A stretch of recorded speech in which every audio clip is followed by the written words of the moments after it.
Hey guys, just to kind of introduce myself to you, my name's Tom. I'm 34 years old and this isn't a blind date video, okay? I'm new to this group and it's been an absolute privilege to read through your comments and see how you guys are doing. I'm in a very similar situation to many of you. There's a big backstory. Obviously, we've all got our stories. I'm not going to go into mine today. However, something that is familiar to a lot of you is anxiety and depression and PTSD and that sort of stuff. Unfortunately, I have anxiety and PTSD. But a little story I tell myself, and some of it is true and some of it is just story, and the story is a really important part. If you can get a really good story to yourself, it gives you more confidence for yourself and it can actually really allow you to move up in your own belief, which is a really important part, especially when anxiety comes knocking and it's there and you don't want to leave the house. You know, someone says hello to you and you want to punch them in the face. You know, it's not great. So how I work my PTSD, how I manage my PTSD and my anxiety and depression, it's not going to frame all of you. Some of you will get it, some of you won't. Some of you may even use this strategy yourself, some of you will ignore this. It doesn't really matter, I don't really care, because one of you may find this really valuable, and if I can help one of you, then I can go about my business a very happy man. So, how it works. If you can have a hard conversation with yourself and you can look back at your life and you can go, a turning point was there in my life. Something happened then. You can work on that and you can work out your trigger for that feeling and that emotion.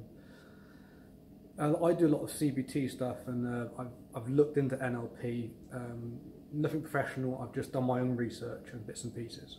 So this is, some of it will sound familiar, some of it won't. Go back to the point where it happened and the bit where you remember being, well, in 2006, I was a really happy-go-lucky kind of guy.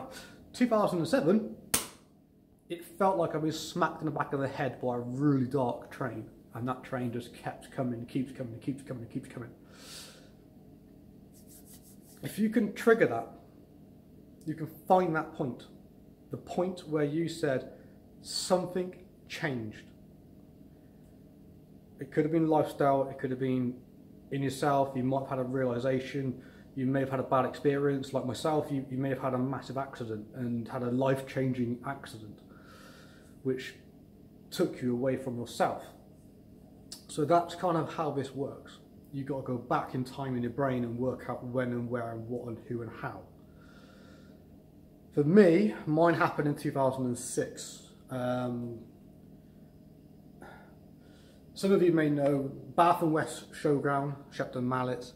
In 2006, there was a big crash outside the showground involving a lorry and a van. If you do know that story, I was the driver. A couple of weeks before the crash, I'd actually just enrolled into the Royal Marine Commandos. I was awaiting my PRMC date. This is my week course for pre-joining. I'd done my tests, I'd done my physical, and I was just awaiting my date to go into the PRMC phase of it. So I was a very fit, confident, arrogant twat of a kid. You know, I was 21-ish, around 2021. Built like a brick shit house, and you know, if I wanted it, I did it. If I wanted to go out, I went out. If I wanted to go and do whatever I wanted, I did whatever I wanted. I didn't care. I had a mindset of complete focus. While my friends were out drinking and out partying and clubbing, I was doing press-ups.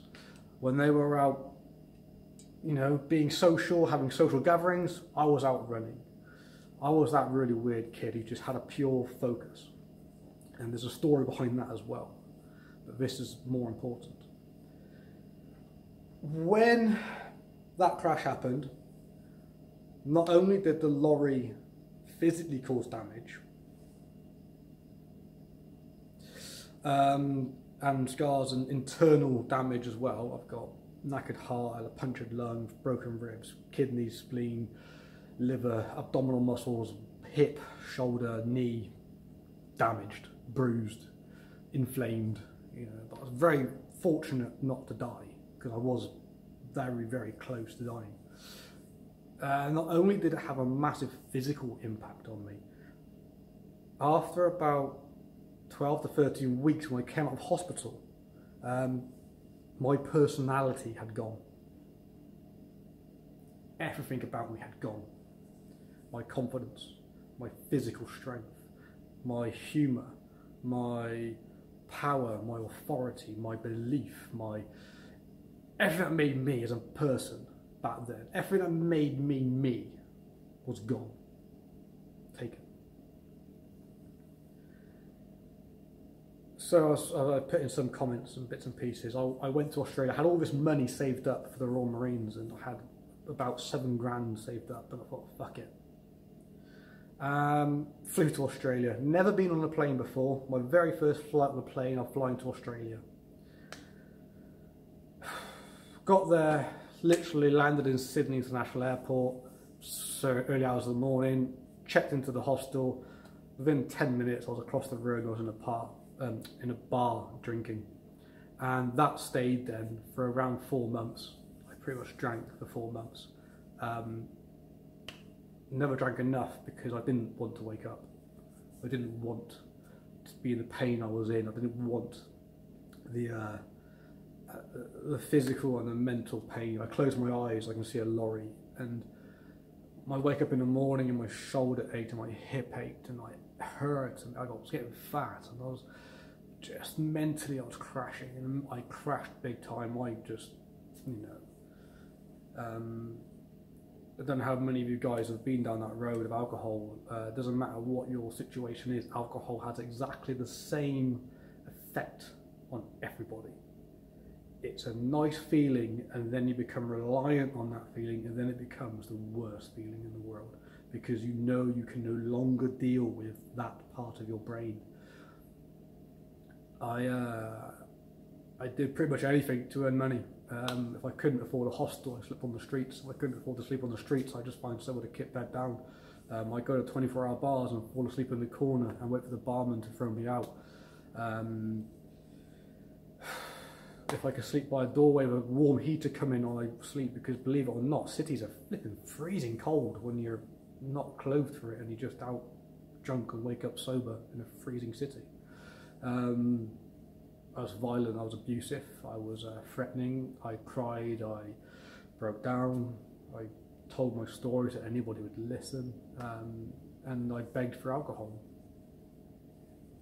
It was a very shit time of my life. And then, I don't know why, I can't explain this. I woke up one day, I was in Tasmania, and I was staying with some cousins I've got out there, and they are the most wonderful people in the world, and they're Australian and Bruce is a New Zealander, so alcohol was on tap pretty much. And I remember drinking a couple of drinks that night, not a couple, it was probably a good 10 or 15 bottles of VB. And I remember waking up in the morning and I just thought, enough's enough. Enough's enough. I can't do this. It doesn't matter how much I drink, I keep waking up. I can't physically hurt myself. I don't know why. I play rugby, I've done boxing, and I've done all sorts of bits in the past, but I can't physically hurt myself. But I will self-destruct for alcohol.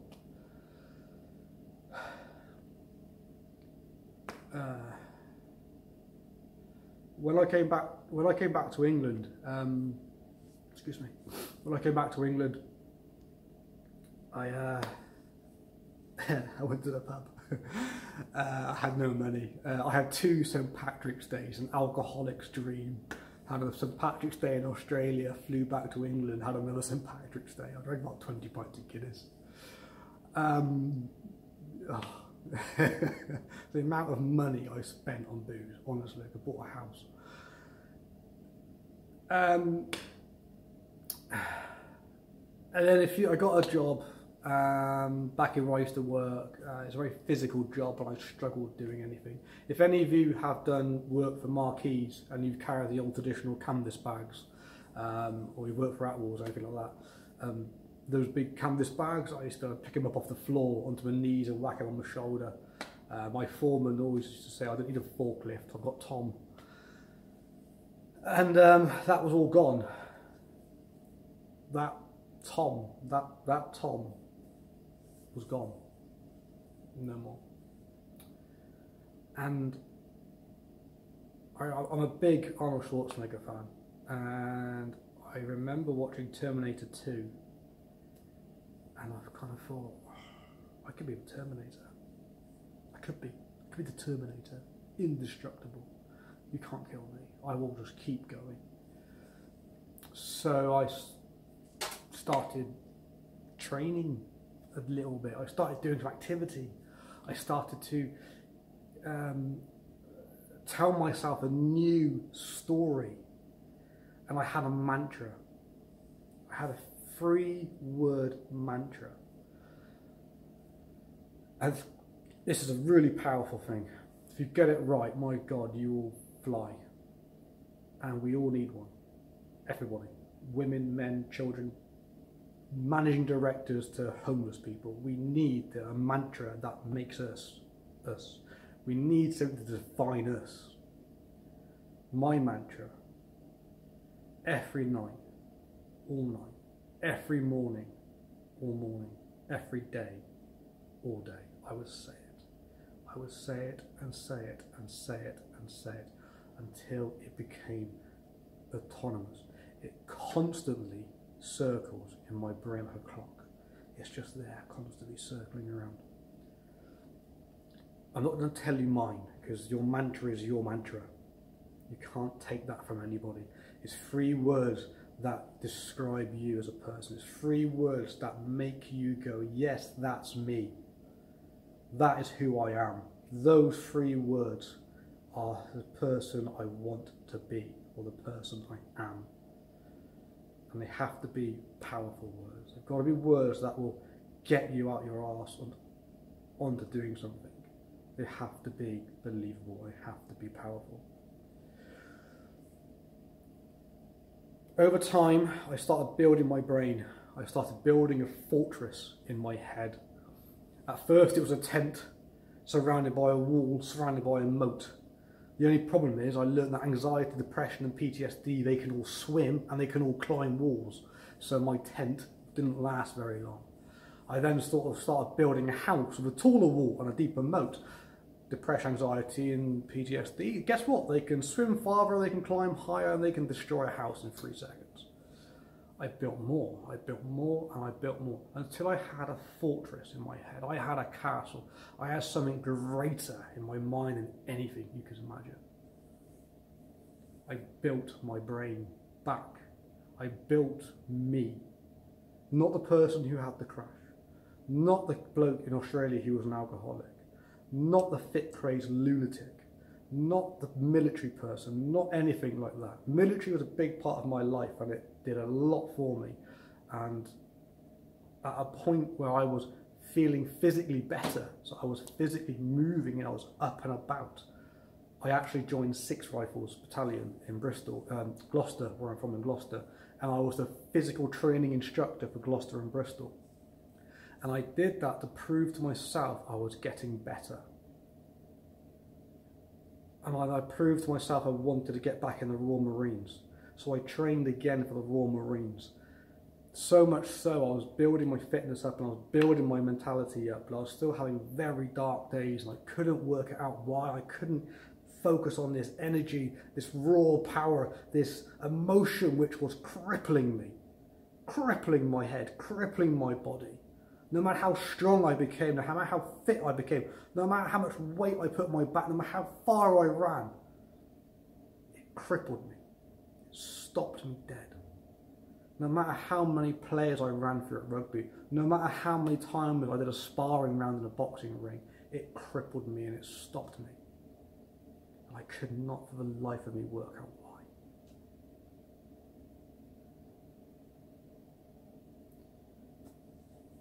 I was voluntary withdrew from 6 rifles due to a knackered right shoulder. I was told I could never go into the regular forces. I was told I could never play rugby ever again.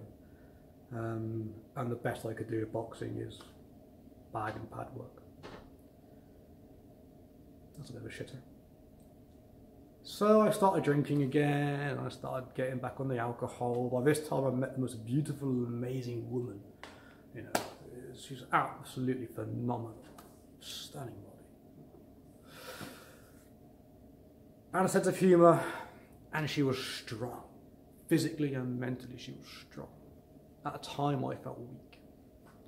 But I pretended to be strong. I pretended till I made it. Fake it till you make it, as some would say. A few years ago, I worked out, I did a lot of mental analysis on myself. I break everything down mentally. And I do a lot of reading, and I do a lot of bits and pieces. And one day, I remember speaking to somebody who has PTSD. I help other people with PTSD and depression, anxiety, things like that. And I introduce fitness into their lifestyle, which makes them feel better and helps them recover from anything they do. Again, I do it very gently, and I look to help people rather than try and promote myself.